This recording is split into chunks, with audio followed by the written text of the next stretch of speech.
Okay, this is test number 1 of deposition of 0.9mm stainless steel wire, 304 stainless steel wire, under 96% aluminum oxide substrate at 75mm per minute of surface feed rate with an XC feed ratio of 80.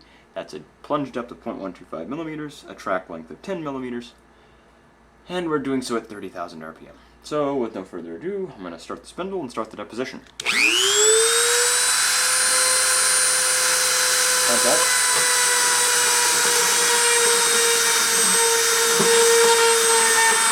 Starting deposition.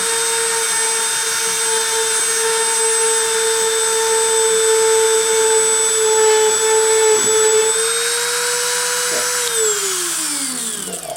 There we go. Let's check the productivity of this bad boy. That actually looks pretty continuous.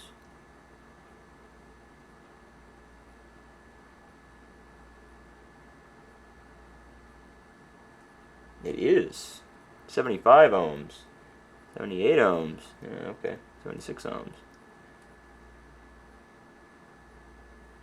Yeah, 85 ohms, yeah, it's pretty continuous. Who'd have thunk it? Yeah, it's very thick too. Seems like 304 stainless steel is a pretty well behaved material for this kind of operation. Okay, video